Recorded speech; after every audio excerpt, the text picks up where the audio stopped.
Hello, everyone, and welcome back to National Park After Dark. We have part 2 of our Wells Gray Provincial Park murder case. Yes, the anticipated part 2. You left us on quite a cliffhanger at the end of that, so I'm really curious to see where this is going to lead us. Yeah, so this case, it's only going to be, I'm only doing it in 2 parts. I had a few messages about that, so it's not going to be a multi-part. From here on out, this will be the conclusion. But before we get into the finale of this case, we do have a merch update for everybody. Talk about anticipation. Merch is a hot topic. It is, and we're so happy that you're all so patient and thankful for that. Just as an update, I think before we might have said it on the podcast, I don't know where we said it, but we said it was going to be September 9th, I believe, which was what we were anticipating, but we got a little carried away and we decided to add a new design that we've never had before, which pushed out things just a smidgen. So now it is set to launch on Monday, the 20th instead, and it'll launch at 10 a.m. Eastern, 7 a.m. Pacific Standard Time. So it's coming. It's almost here. And we have a brand new design, which we're really excited about. Yeah, so just a few more days, hang in there. We're proud of the newest design. And we already talked about, we definitely talked about it on the show because we talked about the design, right? Yeah, maybe. We can't remember. We've talked about it a lot personally, but anyway, so that's the newest update with merch. So you can find it on our store, on our website. We'll link it, all that good stuff. Just in time for spooky season. That's right.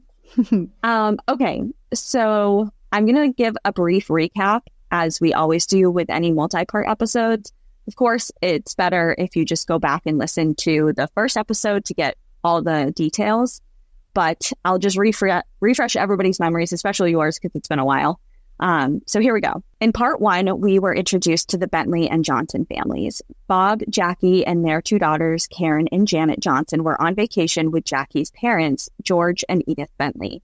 They were on a 2-week vacation in British Columbia and camping just outside of Wells Gray Provincial Park in British Columbia, Canada, in August of 1982. When August 16th came around and all 6 members of the family failed to arrive back home by their scheduled return by date, concerned coworkers and family members contacted the police. A large investigation was launched to locate the family, but tragically their remains were found charred and piled into Bob's burnt-out vehicle, which was found off of a rugged road in a remote area of the park. Despite locating George's truck in the family's campsite, the investigation, which had been ruled a homicide times 6, eventually lulled and began to grow cold over a year after Bob, Jackie, Karen, Janet, Edith, and George were killed. At the end of part 1, we were introduced to suspect number 1, David Shearing, and left off in the interview room with him seated across from Sergeant Eastham, one of the lead detectives on the case, just as David was coming clean about his involvement in the crimes. So that's where we left off in part 1. Yes. So we're back in this interview room. The sergeant has David kind of right where he wants him, starting to open up about a bunch of different things. I mean, this lasted hours, but now he's really getting to the meat of why he wanted him there in the first place, and that was the Bentley and Johnson murders. So after several hours in the interview room and a carefully crafted discussion that ran the gamut of Shearing's life and his previous crimes, Sergeant Eastham has Shearing right where he wants him, and that's talking about this particular case. Oh, yeah, because he was starting it off with the hit and run that he was associated with. Yeah. And then but for real, he wanted to speak about these murders. Yeah, because he does care about the other individual who was killed in a hit and run that David was responsible for. But the true motive here is to talk about this huge case that he's been in as part of the investigation team for well over a year now. And this next part took nearly all night as Shearing shared his versions, important note, of the event. He clarified questions from the detectives, pointed out various specific locations on maps, and wrote down a very detailed confession. But this is essentially what he shared in his story. In August of 1982, David was still living at his family's home, located within 2 miles of the Bentley Johnson campsite. He was driving home from work one night and noticed the campers at their site nearby. Later that same evening, he decided to go on a walk. While passing the campsite, he hid in the nearby bushes and watched the family, only scurrying away after he thought that one of the adults had noticed him. After ensuring that no one had seen him, or at the very least followed him home, he went back to his home and went to sleep. The next evening, he returned to his same hiding spot in the nearby bushes surrounding the campsite, careful to stay away from the light of the fire, but this time he had a .22 caliber rifle with him. He noticed 4 adults around the fire. 3 of them were seated and 1 of them was standing, and they were chatting and laughing, and that is when he made his move. He stated that he shot the 4 adults first, making his way to the tent and killed the 2 girls before loading all of the bodies into the back of Bob's Plymouth. Okay. Next, he took time to collect the family's belongings that were scattered around the campsite and piled them into the back of the truck camper. Because remember, there's 2 vehicles here. There's Bob Johnson's Plymouth vehicle, and then there's George Bentley's truck. He has a truck with the camper like attachment on the back and a boat on top, which is the one that they made that replica of. Do you remember? Yes, that they were driving. Yeah. So there's 2 vehicles, but he piled all of the bodies into the Plymouth. He cleaned up the campsite, put everything that was around the campsite and anything associated with the crime into the back of the truck camper, and moved both vehicles into a nearby field before returning home for the rest of the evening. The next day, he went back to the vehicles, took out the belongings, anything of value, tools and equipment that he wanted for his own personal use, and then he drove the Plymouth with all of the bodies piled into the back up to Battle Mountain and torched it. 2 days later, he removed the boat from the truck, which he had hid separately and did not burn initially, presumably for later use. He wanted to use it for himself, and drove the truck up Trophy Mountain to dispose of it. It was his plan to actually drive it further than it was later discovered at, but it got stuck in the mud, so he lit it on fire where it was at, which was close to the precipice of that canyon that I described in part 1 as well. Mm-hmm. When he was asked why he committed such a violent and seemingly random crime, he simply said he didn't know. So, I mean, it seems like a very thought out, deliberate plan to not have any explanation why. I mean, he saw these people and he essentially stalked them, observed them for at least 24 hours before coming in with so he had a plan. Like, there was something going on here. He does have a history as well of theft and stealing equipment because he was in trouble for that. This has escalated so much further than theft. And I've stolen stuff before. What have you stolen? Old Navy underwear. I don't like. Okay. Murdered families. You know, there's just like, it's such a huge leap. It is a huge leap, especially because of the equipment value. It just, to me, it seems like such a desperate move for something that's worth so little in value. Before, when we were talking about the theft of the equipment that he was caught being involved with in part 1, that was like $40,000, $50,000 worth of equipment. And it was construction stuff that he used for his work, not justifying it at all. But he had a reason that he wanted it.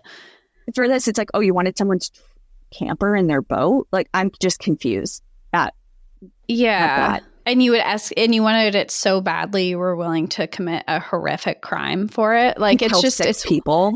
Yeah, including 2 children. It just there has to be more of a explanation than I don't know. Yeah, that's not acceptable. And this is probably not I should have said it way earlier on at the top of this episode, but this is the murder of 6 people is violent enough, but it gets worse. And there's a lot of talk about sexual abuse of minors. So I just need to put that out there. It gets bad. And anyone who is familiar with this case will know that. I'm not going to go into great detail because I don't want to. And I think it's a little much, but you'll get the idea. So just know that I make mention of that later on.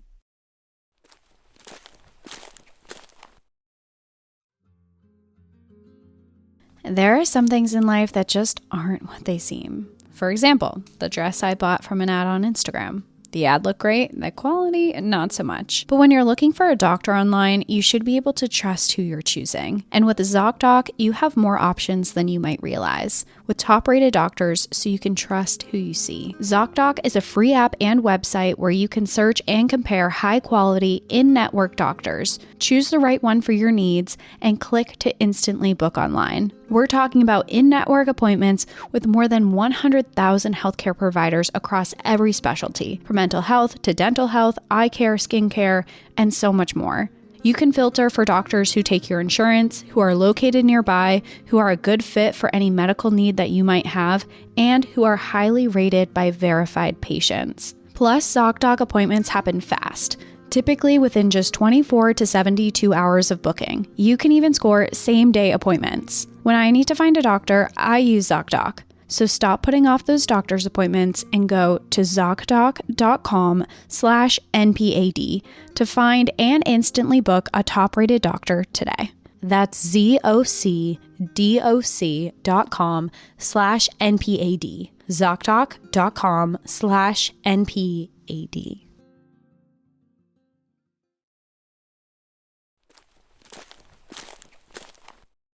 Okay, so that is the story that he initially shares. He's charged with 6 counts of second-degree murder, and he was flown to Clearwater so he could walk through a reenactment of the statement that he just gave. The community as a whole was relieved to hear about his arrest because for well over a year, locals felt really unsafe in their own homes and their backyards because there's just this big question mark as to who did this. And not to mention tourism. So tourism was the backbone of this particular area, which served as sort of a gateway to this big provincial park.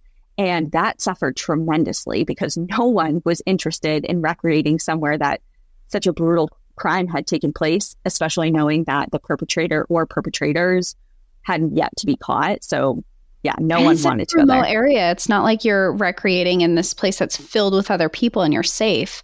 If there's someone hiding out in the woods here and you are camping out in the woods, and it's not like it happened to a single person. This person openly attacked 6 people. Mm-hmm. Yeah, so everyone chose to go elsewhere. Yeah, same. I would not be interested. Some members of the community were shocked to hear that it was David Shearing, while others had no issue believing that at all. His mother, Rose, was in complete shambles, unable to accept that her son could be capable of such violence. However, his detailed and methodical reenactment of the murders were chilling, leading investigators step by step through his movements, how and the order in which he killed each person, how, when, and where he destroyed the evidence, and concluded with bringing the team to his home, where he pointed to a gun rack on the wall where the murder weapon was just hanging amongst other weapons. He's like, oh yeah, that one. It was that one. They just described it as being very methodical, and it just was very chilling. And yeah, it feels very matter of fact. Like, yep, this is it. This is what I did. Like, no emotion behind it. Just very cut and dry. This is what happened. Yes. And he's opening up about a lot of things, which is interesting to me. Well, he opens up more eventually. So the trial was set to begin April 16th, 1984. Fred Katz, one of the best defense attorneys in all of British Columbia, was to represent David Shearing, while Bob Hunter served as the lead prosecutor. However, there was to be no trial. The defense was pleading out to all 6 counts of second-degree murder, and the prosecution's job was essentially to ensure that the highest sentence permitted, which was life without the chance of parole for 25 years, was bestowed upon David. That was the goal of this. So that sentence seems pretty, like, yeah, I would think that you would get life without the chance of parole for 25 years. But for a typical sentence for life consisted of life with just having to serve 15 years before being eligible for parole. So actually, this was quite a severe sentence for the time. We'll get into it a little more. I'm like, how is it severe if he has a possibility of parole, and he's killed 6 people. Mm-hmm. Yep. So while the prosecution was readying for the big day, Sergeant Eastham was restless. There was just something about David's confession that did not sit right with him. More specifically, he felt that something was missing. Same. He had decades and decades of experience just gnawing at him, and he believed that David Shearing was not telling the full story, and he needed to get him to fess up. So on the morning of April 16th, he paid David a visit at his cell prior to his sentencing hearing. Sergeant Eastham explained to Shearing how he knew there was more to the story, and by David's physical reaction to that, with his body language and just the way he tensed up and his eyes just not making eye contact with him. He's like, I'm right. He knew that he was on the nose with that assumption. But David remained tight-lipped. He didn't say anything, and he went forward with attending his hearing without further comment to the sergeant. He pled guilty to all 6 counts of second-degree murder, and Judge Harry McKay passed down his sentence, but first made a statement, which read in part, quote, "The facts as they emerge from his statement shows the senseless, ruthless, cold-blooded slaughter of 6 innocent and defenseless victims. A slaughter that devastated 3 generations of a single family. Grandparents enjoying their retirement years, a family in the prime of their life, 2 young girls who had their whole lives in front of them. The victims were enjoying a family reunion and a camping trip on one of our wilderness areas when this senseless slaughter occurred. What a tragedy, what a waste, and for what?" The judge went on to address sentencing, saying in part, quote, "An increase to the maximum of 25 years would be a rare event. I am unaware of it being done in any other case to date. However, this is an appropriate case for such a drastic action. The enormity of the crimes demands the maximum sentence." And the maximum sentence he got. David Shearing was sentenced to life imprisonment without the eligibility for parole until 25 years of his sentence was served. After sentencing, Sergeant Eastham awaited another talk, eager to know if Shearing would reveal what he had alluded that he was keeping. Mm-hmm. Just a quick question. How old is he again? He's in his 20s at this point. Okay, so he can have an entire life after. He's in his 20s, so we'll say he's 50 when he gets out on parole. That's an entire 30, 40 years potentially of out in the world again. And that's the worst sentence you can give for that. That's a big point of contention that the family and loved ones of the Bentley and Johnson families had. He could get married. He could have kids. He could just have a whole life. Just wait. Yes. That is, again, the Bentley and Johnson family, extended family, and their loved ones talk a lot about how the system is broken and point to that exactly that. They're like, he just wiped away our 3 generations of a family. Yeah. And you're going to be like, children. Oh, okay. Well, after 25 years, he might get a shot at freedom. And that just doesn't add up and make sense. No. So we'll get a little bit more into that towards. And especially because he's given no reason. Well, yeah.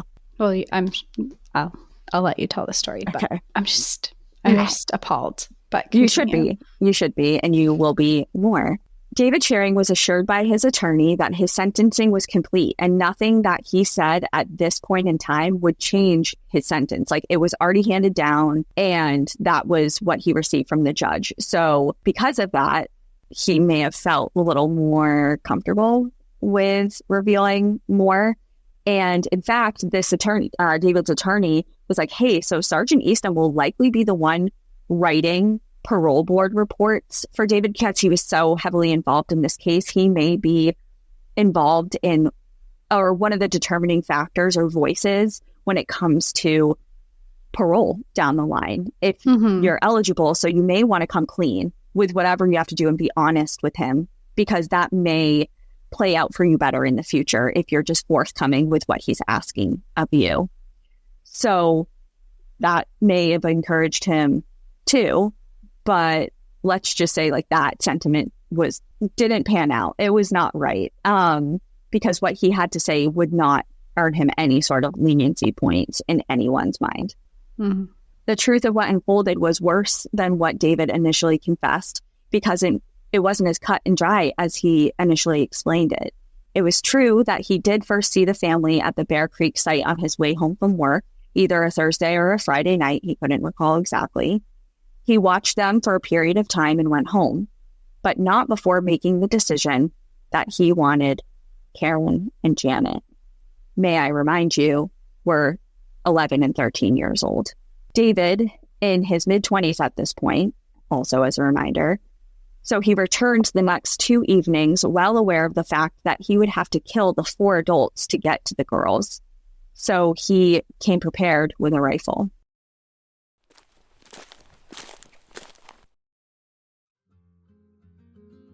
One of my favorite hikes I've ever done is in my home state of New Hampshire in the White Mountains. And if you're ever in New Hampshire and are up for a very challenging hike, mind you, I encourage you to look into Franconia Ridge Trail. The ridgeline views are insane, and it is by far one of the prettiest hikes I've ever been on. But it's also important to note that a trail like that, you need to make sure you stay hydrated and energized. Liquid IV Hydration Multiplier and Energy delivers 100 milligrams of natural caffeine plus 3 times the electrolytes of leading sports drinks, so you can be prepared out on the trail. I love it because it comes in small pouches, so you can just take them with you on your hike, add it to your water as you need it, or you can just pour it into your water before you even head out. They have great flavors like peach and blackberry is definitely my favorite of the two. Their all-in-one formula leaves you feeling focused and alert and ready to take on hard trails. Liquid IV is more than just a drink. It's a science-backed way to hydrate better. 1 stick and 16 ounces of water hydrates better than water just alone. Powered by Live Hydroscience, an optimized ration of electrolytes, essential vitamins, and clinically tested nutrients turn your water into extraordinary hydration. Plus, Liquid IV is always non-GMO, vegan, gluten-free, dairy-free, and soy-free. Take on the great outdoors with Liquid IV. Get 20% off your first order of Liquid IV when you go to liquidiv.com and use code NPAD at checkout. That's 20% off your first order when you shop Better Hydration today using promo code NPAD at liquidiv.com.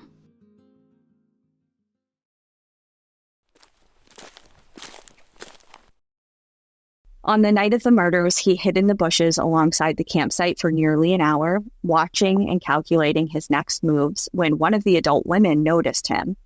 And he didn't remember if it was either Jackie or Edith, so the girl's mother or grandmother, but they were startled and began standing up from their seated position next to the fire because they noticed someone was watching them from the bushes. In the middle of nowhere, in the middle of the woods. Yes. Yeah. And so they're startled. They start to get up, and David makes his move. He emerges from the bushes and he yells, "Don't move. I got a gun."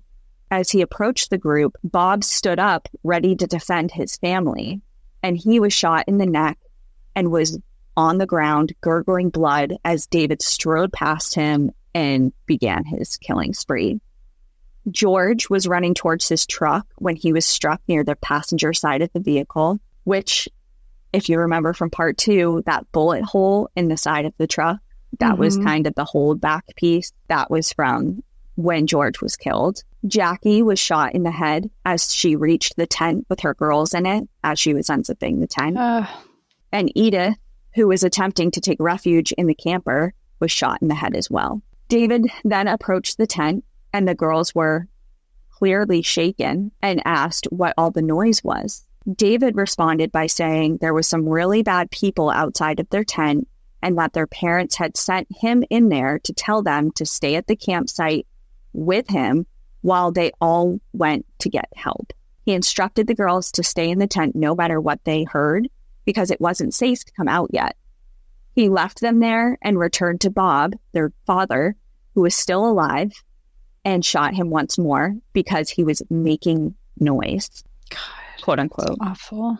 He then loaded all 4 of the bodies of the grandparents and parents into the back of the Plymouth, covered them with blankets, and cleaned up the campsite. Next, he wiped the blood off of his hands and returned to the tent, the girls still inside, and crawled in between them. At this point, he described calming them and detailed to Sergeant Eastham a sexual assault that took place. Once he dressed himself, he convinced the girls, oh my God, this is just makes me emotional.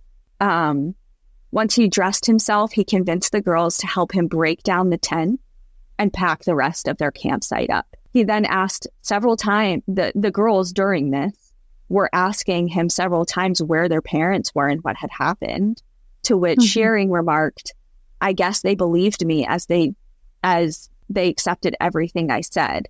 They didn't see me shoot their parents, so I guess they didn't have a reason to not believe me." So after cleaning up the campsite with the girls are helping him. Yeah. He ordered them to sit next to him in the front seat of the Plymouth, which, yes, is the same car that has all 4 bodies of their family in the back seat. So awful. And drove them to his ranch, which was just a couple miles down the road, where he made them then set up their tents again, instilling more fear into them by saying, "Hey, there's still bad people out here in the woods looking for them."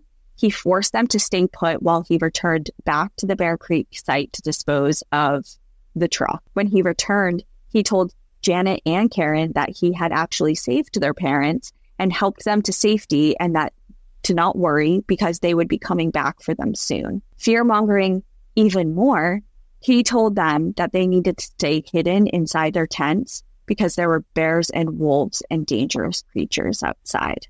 Oh, I can't even imagine being these little girls right now. Just so much fear that he's instilling on them, and hope. There's hope there too. Like, your parents are safe, but you're still in danger. I'm going to protect you, even though I've already harmed you. Like, they're afraid of this person. They're afraid of what's outside. They're afraid of where their parents are. It's just like, this is awful.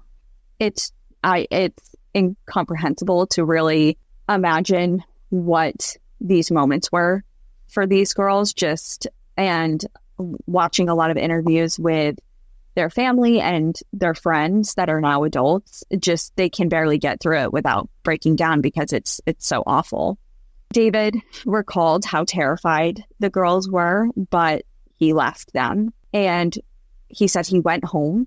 He slept the night in his bed, went to work the next day, and returned to the tent to give the girls some basic food and water items and to talk a lot at night before leaving again each day. And he did this for multiple consecutive days. So he's just acting like nothing happened. He goes home, sleeps, goes to work, goes about his life, and he has these 2 girls just trapped on his ranch, basically. Yeah. And because again, this is just everything he's initially saying now to the sergeant. He said he thinks the murders took place on a Monday night, and on a Friday evening, he returned for the girls once again. And this time said, "Hey, your parents are ready to meet you, and we're going to actually meet them at a nearby fishing cabin." Still terrified, but relieved at the thought of seeing their parents, the girls followed David into the woods. It was pitch black and raining pretty hard, and they ended up sleeping out in the bush in the pouring rain under a plastic sheet. The following day, they made it to a river, which eventually led to a remote cabin where he forced them to stay. Sunday morning came with a knock on the cabin door. David said he wasn't too concerned, but in reality, he was probably nervous as hell because who is this knocking at the door? He has 2 captive children. In the middle of nowhere. Yeah. And so he instructed the girls to remain really quiet and to stay hidden in case it was these bad people. Again, he keeps referring to these bad people. Just scaring them. Yeah. And the visitor was, of all people, Don Gordon, who was a prison guard for the nearby corrections facility. And he was there to inform David that the prisoners were on a daytime fishing excursion at the nearby stream near the cabin. But he didn't need to worry because they were minimum security inmates and there was nothing to fear. Meanwhile, he's talking to this guy. It's just like the cruelest thing to and help is like on. So close too. Yeah. Like if he had known, like. Yep. And in the documentary, one of the documentaries I watched for this, Sergeant Eastham was like, if only those girls screamed or made a noise or anything. And he's like, not to put responsibility on them because it's not. But like if I had known, I would have done something. No, like if they made a noise, or if, Don Gordon was alerted to something off there how differently this could have gone. Potentially. We have no idea. I mean, clearly could have killed him David too. Yeah, like capable of extreme violence. So who but I knows? understand having that guilt. Yeah. The girls did what they were told, but hours later, David ordered them back to the ranch. Shortly after returning, he instructed Janet to stay behind while he went out for a walk with Karen to speak about a private matter. Once out of eyesight from the ranch, he told Karen he had to take a leak and that she should turn around, which it's like, this is just such bullshit. Like, you're going to ask her to turn around while you pee meanwhile you're sexually assaulting her. And also, isn't it usually the other way around? Like, doesn't the guy usually turn around to pee? Yeah, it's like, look away from me. Whatever. Yeah. But when she did turn around, regardless of what reasoning he gave her, she listened to him, turned around, and that's when he retrieved a .22 that he had previously stashed behind a tree. He intentionally brought her to this exact location, and he shot her in the back of the head. It's awful. When he returned for Janet, who questioned where her sister was, he had told her he had tied her up to a tree and that they would go get her. He then claimed to have had a full night. Oh, this is just, yeah. He was like, okay, we can go get her. She's tied to a tree, but we're not going to go right now. And he claimed to have had a full night talking about sex because she was a virgin and didn't know anything about it. So he's like, I was giving her the birds and the bees talk. While she thinks her sister's tied to a tree, he just kept her all night to give her a sex ed talk. Like, I'm sorry, but there's no way. There's no way that happened. There's no way he was just like, actually, I'm just going to give you you're not old enough. You don't know this yet. So let me just tell you all about sex. Do you have any questions? I'll answer them for you. Like, there's no way. He is definitely doing way worse things to her. Like you think he was doing more than that to her and not having this conversation. Well, based on what you've said before that he was doing. But honestly, for me, that doesn't sound, I mean, I imagine that conversation happening and her just being terrified and just like sitting through it because he's mentally not there. But I totally agree with your point too, where it probably was way worse than that. But I can, like, the way that you're saying it, I could totally picture him doing that and her just being like terrified and just sitting through whatever he has to say. Yeah, I can envision that as well. I just don't believe a thing this guy says. Yeah. So whatever they do that night, or he does to her, the next morning comes, which is now August 17th, and he repeats his actions. He takes Janet out to that spot near the stream. And again, after saying he has to pee and that she should turn around, he retrieved his stashed weapon and killed her too in the same way. After loading the bodies of the girls into the trunk of the car that held the bodies of Bob, Jackie, George, and Edith, he went to bed. And the following night after work, he drove the vehicle out to burn them. It was now 10 days after the initial murders were committed. And it's here where I pause to say that this version of events, not only me being like, yeah, no way, Sergeant Eastham immediately was heavily scrutinizing, and other law enforcement officials that caught wind of this heavily doubted most of what he just unveiled to them. Why? As far as with the girls. So because he's admitted some sexual abuse at this point. Yes.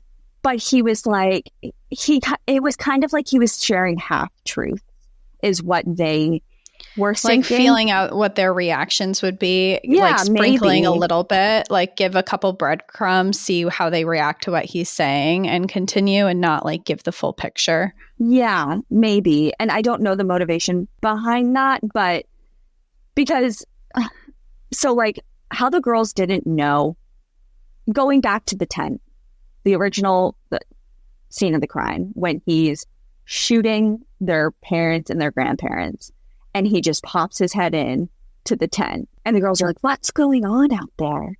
They're not babies. Yeah. They're 11 and 13 years old. Well, when you were saying that, like he said that they didn't see him shoot them, so they should believe him. I mean, they hear gunshots, and then the only person that they don't know is him.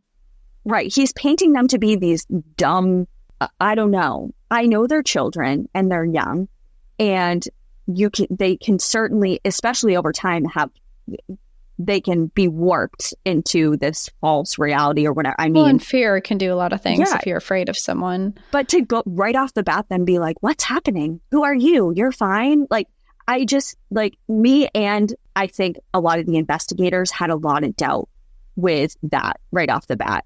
Fair. Like, thinking that, okay, they probably know that this guy isn't all the good. Well, and you mentioned that the way that he said is she opened the tent, the kids saw her, and then he shot their mom. Yes. While she was talking to them. She was about to open the tent for them, and so they must have seen at least something. Right.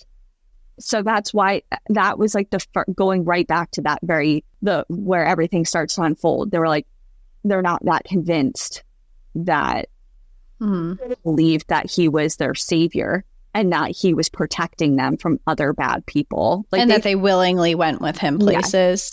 Yeah. And then especially after sexually assaulting them the first time in the tent. Yeah. And putting them into the front seat. I mean, if you look up a Plymouth, the bodies are not even a foot behind you. It doesn't matter if there's a blanket over them or not. Like, they're literally inches from 4 dead bodies of their family. And you're telling me that they're okay with that. And they had no idea. They put that together of like, okay, what is happening here? You know what I mean? It's just, there's a lot of things that are, And then he also said that when they were in the cabin and they were forced to sleep on their way to the cabin, and they were forced to sleep under that plastic sheet. And also when they were at the cabin, David went into detail about how he had separate sleeping bags for all of them and that they simply talked about sex. So you're telling me he sexually assaulted them in a tent. I had no problem doing that. But then that was it. And then he just wanted to talk to them about sex and gave them their own privacy and private sleeping arrangements and this and that. Like, no, I don't believe that for a second. But anyways, in the following years, he eventually revealed more details about the event, admitting that, like I said, they started slowly coming out. And it wasn't all at once. So they just had to, over the years, piece together what actually happened. And they don't have 100% clear picture, but he has admitted later that he had to force Janet to tie up her sister's hands after she started protesting. So come to find out, they didn't just listen to him. They were freaking out, especially when he started to instruct them to take their clothes off. And that's so scary. Yeah. So originally, when he was first arrested and confessed, he's like, they just did they just believed everything I said, and they just did everything that I asked them to. And now it's coming out, actually, they were really scared and they were freaking out, and I had to, force them. Force them to and he also claimed that he believed he and the girls were friends. And that the only reason that he ended up having to kill them was because Karen in particular was never on board with what was happening. And she made it really known. She was really difficult for him to control. She wouldn't stop crying and she wasn't trusting of him. Yeah. No shit.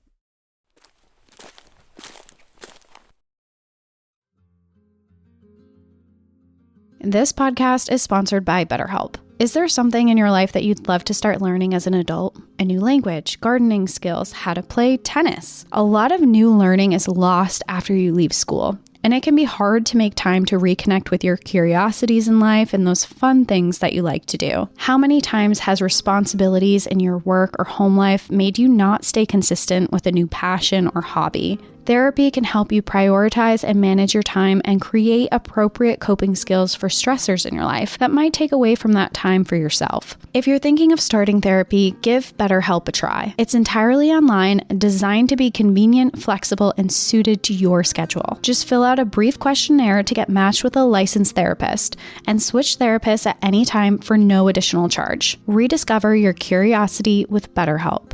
Visit betterhelp.com/NPAD today to get 10% off your first month. That's BetterHelp, HELP.com/NPAD.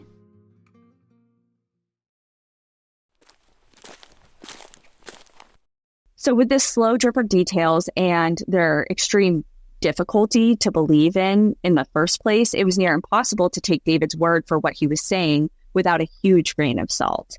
However, there was one detail that was able to be confirmed, and that is when Constable Ken Leibel headed out to the cabin that he claimed to have taken the girls, and what he found turned his stomach because there was a set of carved initials into the wood paneling of the cabin, and they read DS and JJ. So it was the two girls. It was David Shearing and Janet Johnson. And Janet. And he had carved that. Oh, not the girls. I didn't know if maybe the girls had. No, but when you carve initials in a heart. Yeah. It's just so sick. And of course the that prison guard did confirm that he knocked on the door, talked to David and all that. I had no idea that anything bad was going on. So we do know that we could place him in the cabin, but they weren't sure of the rest of the story, especially because of all the back and forth that he was giving. And when they saw that in the wood, they were like, okay, there is the girls were here, and it's disgusting. Again, despite all of this, David's mother remained pretty adamant until his final sentencing that her son was innocent. And then once all of this comes out, later on stated that he must not have acted alone. She was just in complete denial almost. Well, someone else had to be the mastermind behind it kind of thing. Yeah. Okay, maybe he wouldn't have done this. But yeah. It was because of someone else made him do it or something, or was the brains behind the operation kind of thing. Mm-hmm. Just denial. And some of the town agreed with her, especially after all these details came out, and they're like, this seems like this is a lot for one person. Local rumors swirled for years that he was not the sole perpetrator. David's brother, Greg, quit his job as a sheriff for Prince George, British Columbia, after his brother David was arrested and charged. The Shearing Ranch house burned down 3 years after the trial, and the Bear Creek site where the Johnsons and Bentleys camped for their final night has been fenced off. David Shearing has been housed at Bowden Institute, a medium security prison in Alberta, Canada, about halfway between Edmonton and Calgary. Medium security? Yes. Okay, who gets the who gets high who gets high security if a person who murders an entire family and abuses children doesn't? Yeah. And the only this institute, this prison is the only in the province to offer a high intensity sex offender program, which David has since participated in. David got married in 2008. Oh, lucky him. To a woman who first found him through a prison pen pal program. Okay, those pen pal, I can't even. Okay. Can I just say, I don't know if it's because I've been obviously researching the story. It's your algorithm now? My algorithm. I'm getting, but it's not even, it's so weird. I should have saved one because I forget what jail it is. But on my Instagram, I'm getting these on my, what is it, your For You page or your whatever it is. Yeah. Is it the videos of the inmates that are being like, hi, I'm Tom and I'm in jail for 5 years and I'd love to have someone to talk to. And it's them on a phone, talking to a video. Yes, it is. Yeah, I've seen those too. And it's all the same prison, I think. Yeah. Don't get me wrong. I've been into my toxic men throughout my life, but come on. Never like that. Come on, ladies. When you see a red flag, that's a red flag. Yeah. Stay far away. That is the reddest of all flags. There are plenty of men who are not incarcerated who are available. Yeah. And will probably treat you better. Maybe they like the idea that they don't actually have to be around them. It's interesting because this book that I'll share at the end that I read for this episode. The author goes into great detail about the psychology behind this phenomenon of particularly women falling for serial killers and why that's a thing. And so if you're into that, I've read I've read a little bit of that. It's like he would do that to them but never me kind of thing, like you're this special type thing, like not even just like a protector, but like you're an exception to this person who is like deeply fucked up, but you like at the bottom of the core, like you change him. He doesn't do that to you because you're special kind of thing. And it's just like interesting. It's an interesting thought process. I don't like, I guess I can kind of understand it in a very smaller capacity. You know, when you're dating someone who is horrible to everyone around you, but they're nice to you, you're like, oh, but he's good to me. Like, because he loves me, you know? Yeah. Or he cheated on his ex-girlfriends, but he's never cheated on me because I'm different. I'm special. Like, I can feel that in a smaller degree, but I mean, well, he murders other women, not me. Right. And so and when you get into the children thing where right. you married someone who is found guilty and in prison for like harming a child, you are, in my opinion, like that woman is just as bad because you're co-signing. You're co-signing it. And I'm sure that woman has some mental issues as well, but like you can't co-sign a sexual predator and a murderer. And not even that, a pedophile, you know? Yeah. Like, it's just when children are involved, it's a different ballgame. And okay. Yeah. And she goes, I mean, Rant. I don't really give more airtime to that situation. But again, the book goes into great detail about her stance on her husband's reformed, like how he's reformed and his sorrow and how he's changed and yada, yada, yada. Like, sure. okay, if I was married to a bank robber and he's reformed his ways, sure. Not someone who killed an entire family and held 2 children hostage while he sexually assaulted them. Yeah. That's not reform. That's not change. Like, and it's like, you don't know him. You don't know him. He's in prison. I don't know. Who am I to speak about somebody else's marriage? But it's just I just want to spit my water out with that. It's like, I think that this is the exception to that rule. I feel like we can talk about this person's marriage because that girl needs out. Like, get her a therapist and get her out of this marriage. Maybe as of this recording, things have changed. But I'm just saying, in 2008, she married the guy. Okay, so it's been a while, but is he still in prison? Yeah. Okay. Yes. Also, just what is the draw to that? I mean, what is marrying someone in prison? What does that do for you? You don't have a provider. You don't have someone, or even if you're the provider, you don't have another person. Like, you don't have a partner. It's just a weird. Well, to your point, maybe they don't want someone around all the time. Maybe they like a pen pal who they see occasionally. Well, okay, that's a perfect segue. Okay, I'm going to put this on pause. I'll get back to this. Googling, because that's a perfect segue. Because they actually did or do get to see each other. More than you would think. More than one would think for the type of situation they're in. Well, he's in a medium security prison. Well, they receive two separate 3-day visits per month where they are, hold on, don't say anything yet because it gets hard. Where they get free, okay, so they're free to stay. I'm laughing. It's not funny at all. But they're free to stay in a small housing unit so it's on prison property still. Not supervised. Yes, but and it's also furnished. This little unit is furnished to look and act and serve as like an apartment. So they can watch TV, they can cook together, they can do whatever they want physically, emotionally, spiritually. Yeah, twice a month. I don't know. Yeah.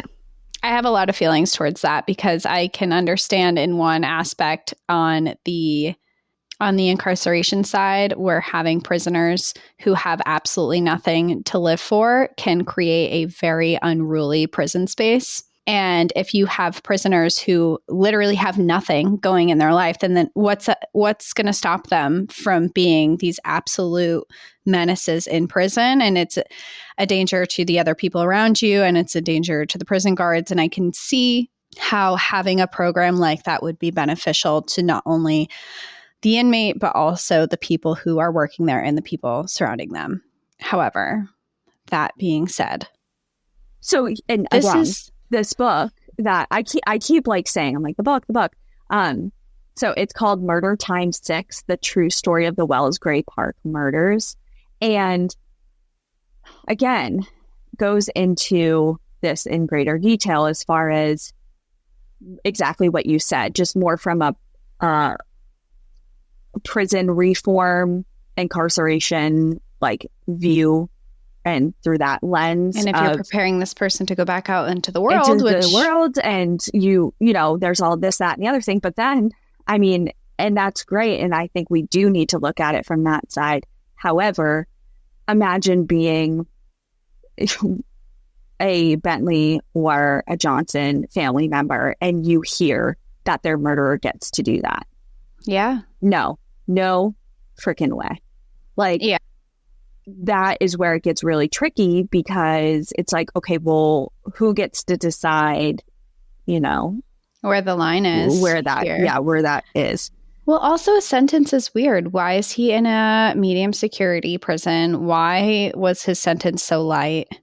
I mean, a life in prison, 25 years as a 20-something-year-old is not a life in prison. That does give you the opportunity for life. And they essentially are preparing him to be out in the world again, which is not acceptable in my opinion. So it's just, there's a lot of aspects to it. And it's not easy to digest thinking that someone who has done these horrific crimes, and this is just one that we know of.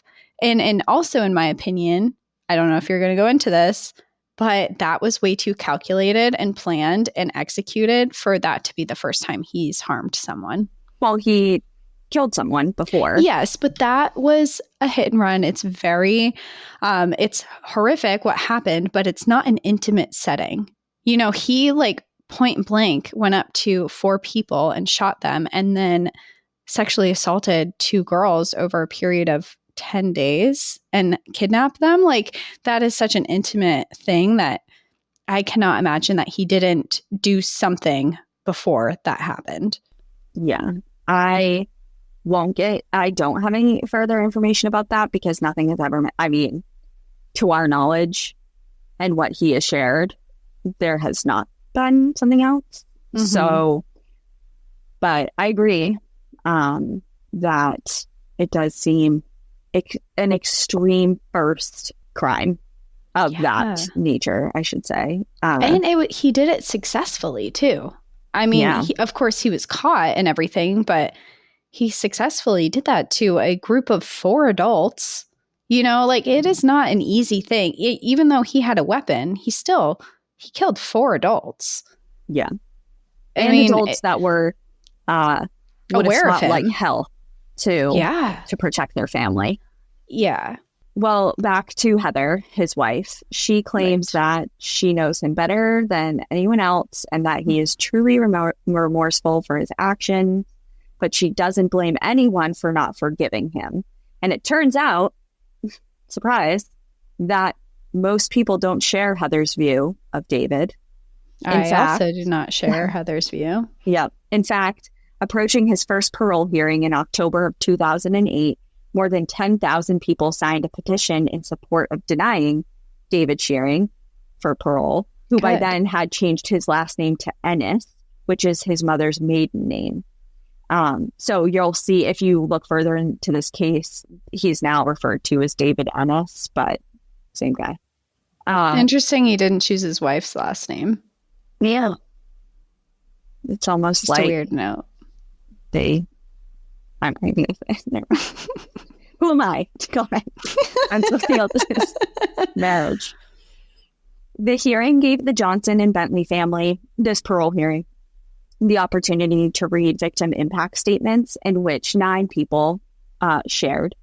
Relatives said in part, quote, "It's more than a horror movie now. He's a monster in the woods. We fear for our lives. We fear that he will kill again. He destroyed my family. He doesn't deserve a second chance." And they made it very clear that their family is still suffering due to his murderous rampage, and that only his death would mean the ability for them to be able to start moving forward. Next, the parole board directed several questions to David, at which point he began revealing more details than before. He stated that from the age of 15 and onwards, he had fantasies about younger women, aka children, who did not have the ability to laugh at him for his impotence. And that on the night of the murders in August of 1982, that was the first time that he acted upon those fantasies. He explained to the parole board that he was fixated on Janet from the moment that he saw her in the woods, continuing, quote, "I saw them as just a means to an end. I saw the 4 adults basically as being in the way of what I wanted at the time. It was just Janet as far as what I was thinking, and Karen just happened to be there as well. When I saw the effects of that violence in real life, Janet was crying, as was Karen. Those things stopped me from escalating to more violence. It did stop me from using the violence for sexual gratification," end quote. He continued to fantasize about what he did to Karen and Janet for the first decade of his imprisonment, but claims that they diminished completely after that period of time. He went on to explain that he had time to reflect on his crimes and to truly feel sorry for his actions, allegedly recognizing the enormity of the devastation that he had caused to so many. The board was also informed of David's status at the prison, attending his sex offender programming, working at the prison chapel, and taking courses at the Prairie Bible College. Despite all of this, the board denied him parole, saying in part, quote, "There are overwhelming negative aspects in your case. The gravity and severity of your offending, it is of the utmost level. It was very violent and it devastated so many people. When we look at your assessed risks, together with your diagnosis of sexual sadism, which largely remains unchanged, the most appropriate place for you to make gains is in the safety and security of the institution," end quote. It was a huge win for the victims' families. However, they were shocked to learn that less than a month later, after he was denied parole in 2008, he received an escorted day pass out of the prison. And the reasons for these can vary. There's a bunch of different reasons for why these are granted, such as medical treatment or community service or a funeral or something like that. But what was more alarming was his eligibility for an unescorted temporary absence as well. So an inmate can be given these rewards up to 15 times a year once their minimum sentence has been served. And the kicker of this is that they don't have to be approved by the parole board. They can be issued by the head of the prison, and the passes don't require the presence of any guards. So he can go out, do whatever he wants, and then just sleep in his bed in the prison at night? Yeah, if he was granted this unescorted day pass.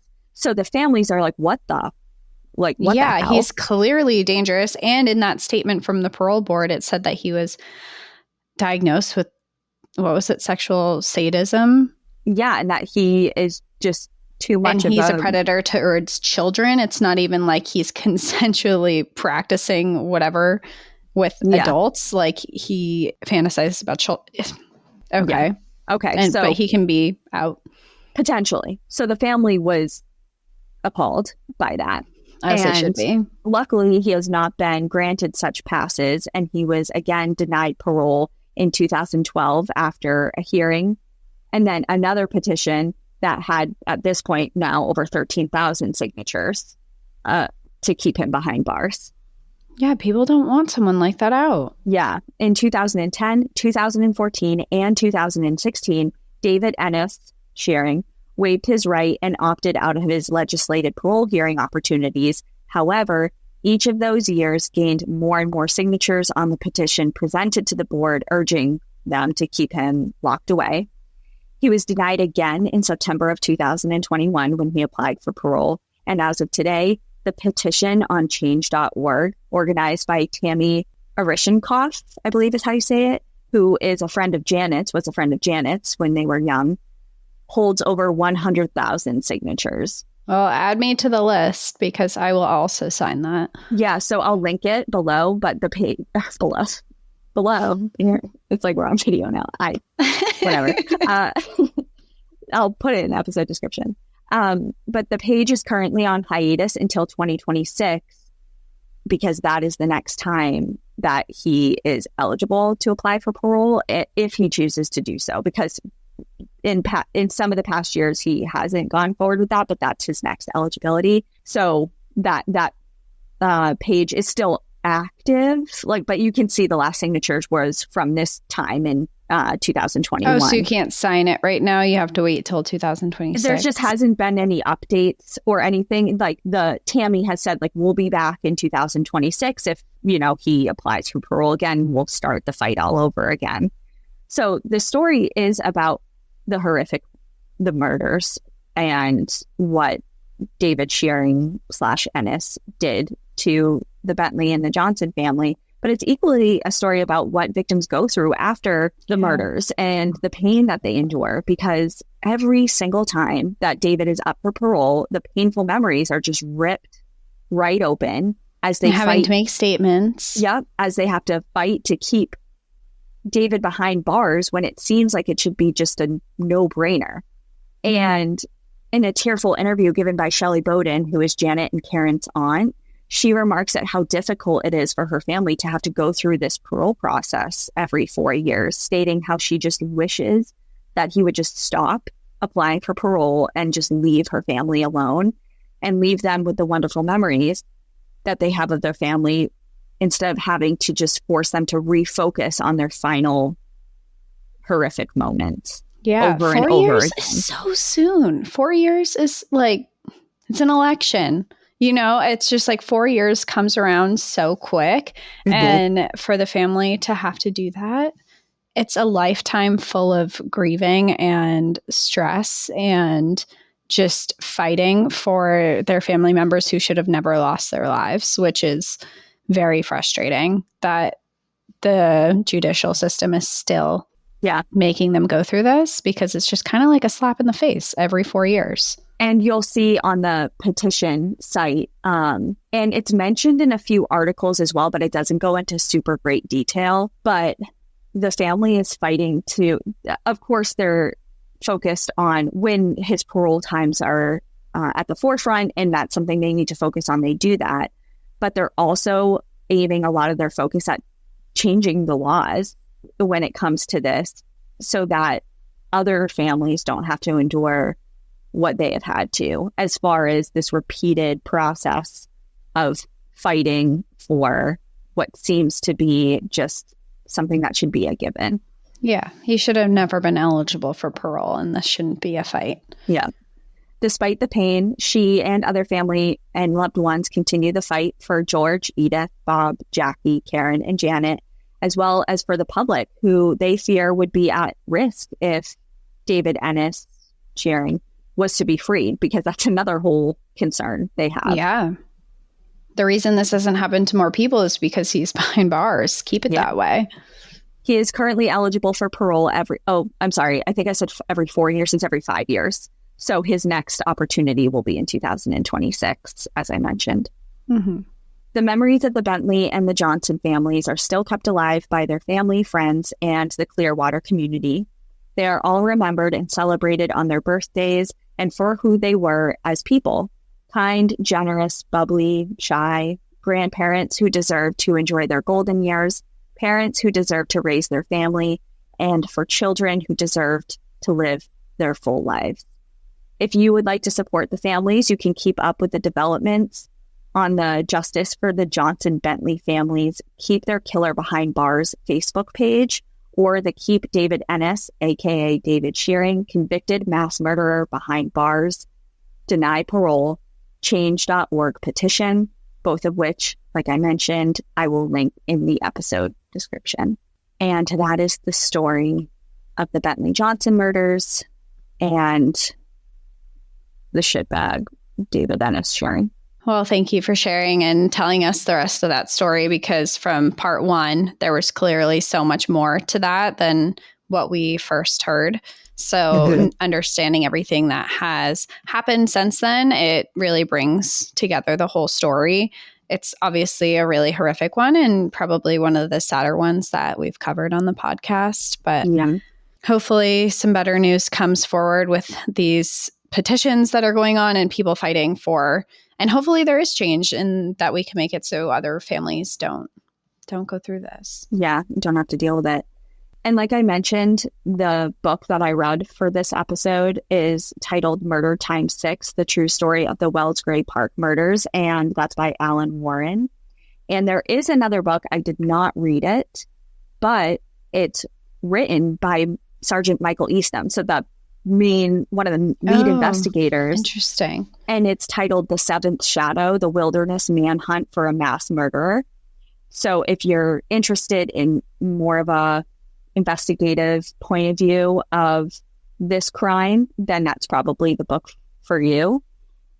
And that's all I got. Cool. Well, next week we will have a bit of a lighter-hearted story, but in the meantime, enjoy the view. But watch your back. Bye, everyone. Bye.